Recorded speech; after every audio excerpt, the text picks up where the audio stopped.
Simple rencontre. Anton Tchekhov. Ce fut un jour ensoleillé du mois de mai, à midi, que nous arrivâmes en voiture basse, un petit prince russe ruiné et moi, dans l'énorme forêt de Chabelsky, où nous espérions trouver des coqs de bruyère. Mon prince, en raison du rôle qu'il joue dans ce récit, mérite une description détaillée. C'est un homme brun, grand et svelte, pas vieux encore, mais déjà assez étrillé par la vie, avec des yeux noirs à fleur de tête, de longues moustaches de chef de police et les façons d'un militaire en retraite. Sans grande étendue d'esprit, homme aux allures orientales, mais honnête et droit, ni duelliste, ni fat, ni viveur, le prince avait ces qualités qui donnent aux yeux du monde un diplôme d'effacement et de médiocrité. Il ne plaisait pas, et on ne l'appelait pas autrement, dans son district, que le sérénissime Nigaud. Quant à moi, il m'était extrêmement sympathique, par les malheurs et la malchance qui avaient, sans interruption, traversé sa vie. En premier lieu, il était pauvre. Il ne jouait pas, ne faisait pas la fête, ne s'occupait pas d'affaires. Sans se mêler de rien, et en se taisant toujours, il avait pourtant eu l'art de dépenser les 30 à 40 000 roubles que son père lui avait laissés. Où passa cet argent? Dieu seul le sait. Il m'est connu seulement que, faute de surveillance, une bonne partie en fut volée par les intendants, les employés et même les domestiques. Une autre bonne part s'en alla de façon aussi stupide et vaine en prêts, dons et cautions. Il n'était guère dans le district d'âme frottée d'intellectualisme qui ne fût son débiteur. Le prince donnait à tous ceux qui demandaient, moins encore par bonté ou confiance humaine que par une gentilhommerie affectée, d'un air de dire « prends et sens combien je suis bien ». Je connus le prince quand il était déjà empêtré dans les dettes, savourant le goût des secondes hypothèques et enferré jusqu'à l'impossibilité de se déferrer. Il y avait des jours où il ne dînait pas et où son porte-cigare était vide. Pourtant, on le voyait toujours propre, galant, et il émanait toujours de lui un violent parfum d'ylang-ylang. Le second malheur du prince était son isolement complet. Il n'était pas marié, n'avait ni parents ni amis. Son caractère taciturne et renfermé, son affectation de comme il faut, qui apparaissait d'autant plus qu'il voulait davantage cacher sa pauvreté, l'empêchait de se lier. Pour avoir des romans, le prince était lourd, mou et froid. Aussi s'entendait-il rarement avec les femmes. Arrivés près du bois, nous descendîmes de voiture, le prince et moi, et prîmes par un étroit sentier perdu dans l'ombre d'énormes feuilles de fougères. Nous n'avions pas fait 100 pas que de derrière une jeune sapinière, haute d'une toise, surgit comme de terre un homme grand et maigre, au long visage ovale, veston râpé, chapeau de paille et bottes vernies. L'inconnu tenait d'une main un panier de champignons, et de l'autre jouait avec une chaîne de montre vulgaire accrochée à son gilet. En nous apercevant, il eut un air gêné, arrangea son gilet, tout sauta, et poliment sourit comme heureux de voir des gens aussi bien que nous. Puis, tout à fait à l'improviste, joignant brusquement les talons de ses longs pieds, s'inclinant de tout le corps sans cesser de sourire agréablement, il s'approcha de nous, enleva son chapeau et prononça d'une voix adoucie de baryton, dans laquelle se percevait l'intonation d'un chien hurlant. « Messieurs, quelque peine que cela me fasse, je dois vous prévenir que la chasse est interdite dans ce bois. Pardonnez-moi d'oser vous déranger sans être connu de vous. Mais permettez-moi de me présenter. Je suis le comptable principal de la ferme de Madame Kandourine, Grontovski. Très agréable, mais pourquoi donc n'est-il pas possible de chasser ici? C'est la volonté de la propriétaire. » Nous nous regardâmes, le prince et moi. Il y eut une minute de silence. Le prince contemplait pensivement une grande fosse orange, fauchée à terre d'un coup de canne. Grontovski continuait à sourire agréablement. Tout son visage remuait, méliflu, et il semblait que même la chaîne de son gilet sourit et tâcha de nous éblouir de sa gentillesse. La gêne voltait en l'air, à la façon d'un ange paisible. Nous étions tous les trois mal à l'aise. « Plaisanterie, dis-je. Pas plus tard que la semaine dernière, j'ai chassé ici. »« C'est bien possible, dit Grontovski en riant. En fait, tout le monde chasse ici. Mais du moment que je vous ai rencontré, j'ai l'obligation, le devoir sacré, de vous prévenir. Je suis au service. Si le bois était à moi, parole d'honneur de Grontovski, je ne m'opposerais pas à votre agréable plaisir. Mais à qui la faute, si Grontovski n'est pas libre ? L'homme svelte soupira et haussa les épaules. Je commençais à discuter, à m'échauffer, à démontrer. Mais plus je parlais haut et persuasivement, plus le visage de Grontovski se faisait douceâtre et fade. La conscience d'un certain pouvoir sur nous lui procurait évidemment la plus grande jouissance. Il jouissait de son ton condescendant, de son amabilité, de ses manières, et il prononçait avec un sentiment particulier son nom sonore, qu'il aimait apparemment beaucoup. Debout devant nous, il se sentait mieux qu'à son aise. Seulement, à en juger par les regards de biais qu'il jetait parfois sur son panier, seule une chose gâtait son humeur, les champignons. Cette prose féminine, paysanne, qui rabaissait sa grandeur. « Voyons, lui dis-je, nous n'allons pas revenir. Nous avons fait 15 verstes pour arriver ici. »« Que puis-je » soupira Grantowski. « Si même vous eussiez daigné parcourir non pas 15 verstes, mais 100 000, si même un roi était venu ici d'Amérique ou de n'importe quel autre pays lointain, je considérerais comme mon devoir, comme mon obligation pour ainsi dire, sacrée. »« Cette forêt, demanda le prince, appartient à Nadiejda Lovna. »« Oui, monsieur, à Nadiejda Lovna. »« Elle est chez elle maintenant ?»« Oui, monsieur.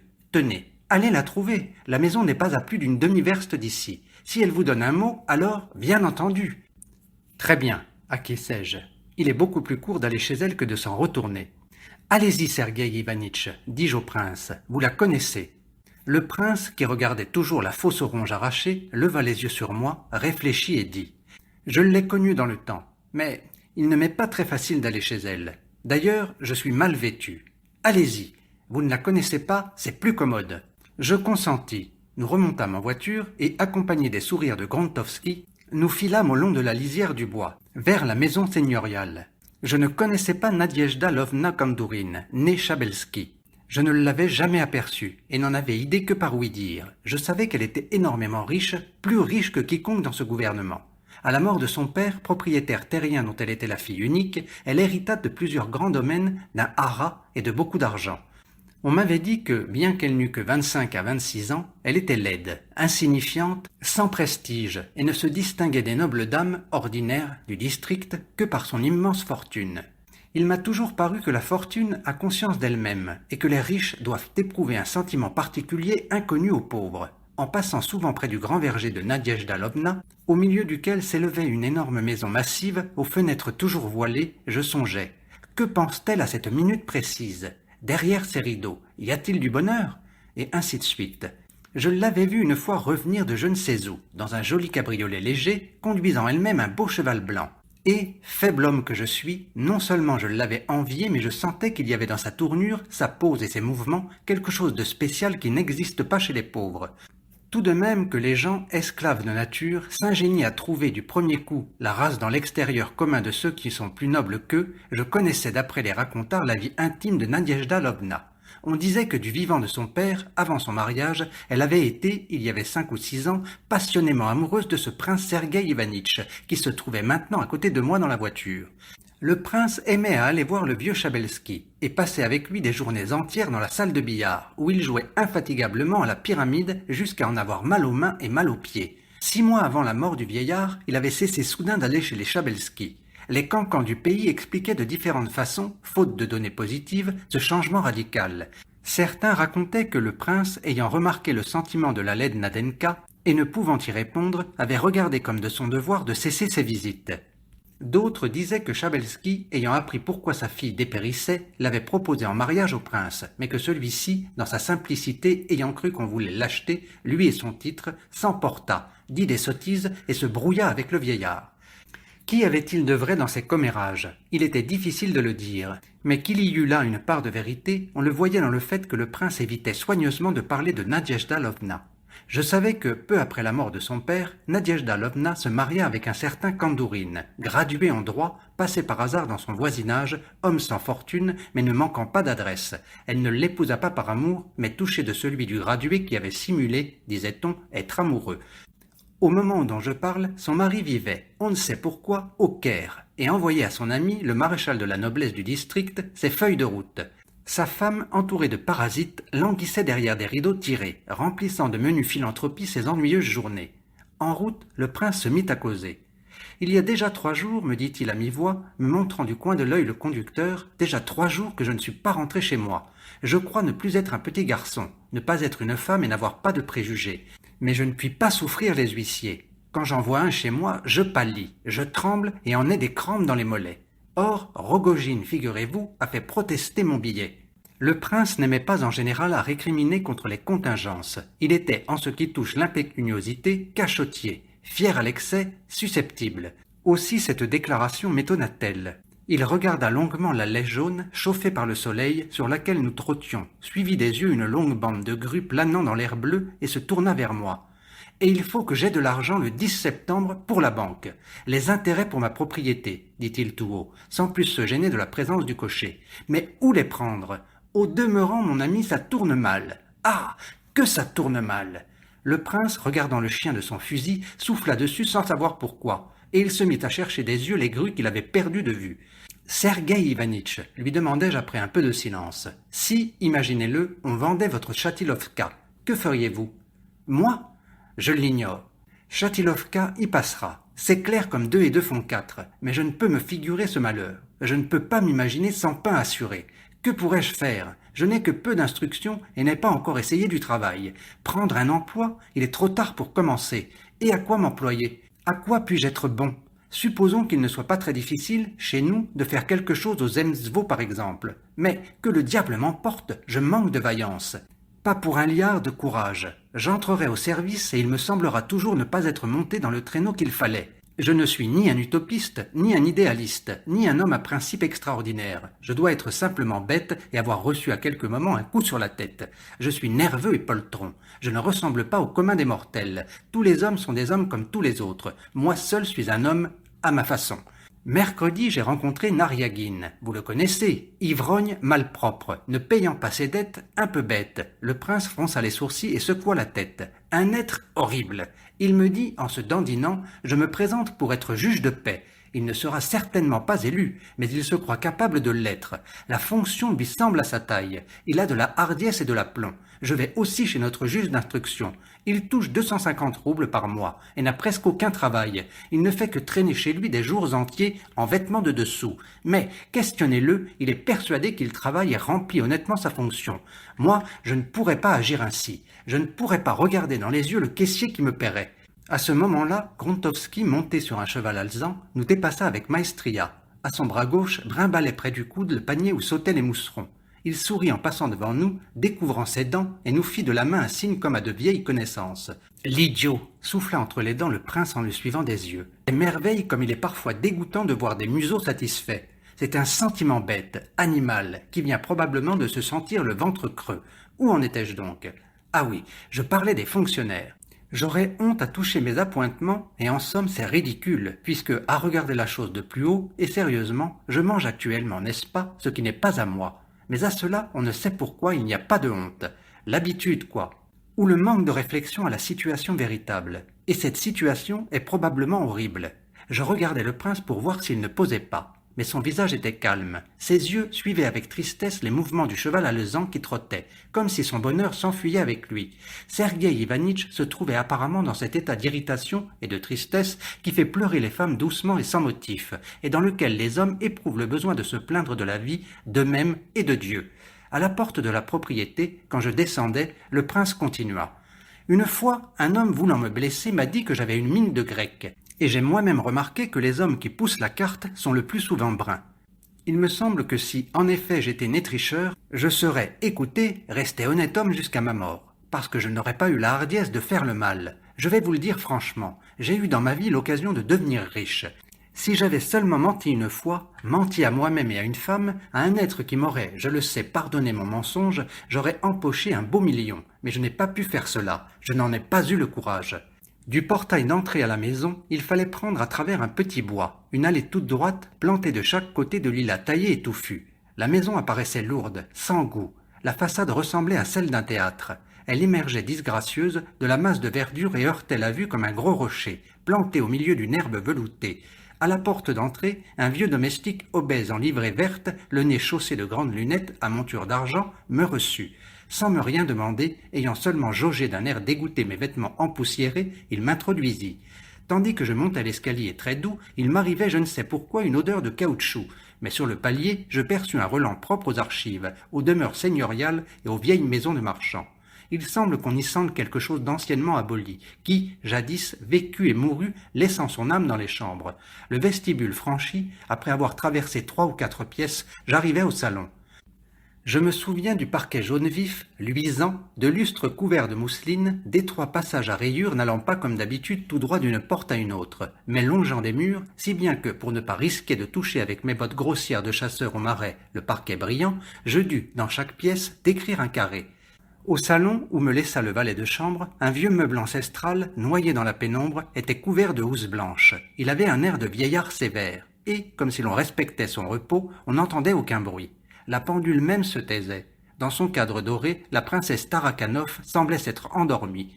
et, de par la volonté des fées, l'eau et les rats, s'être immobilisés.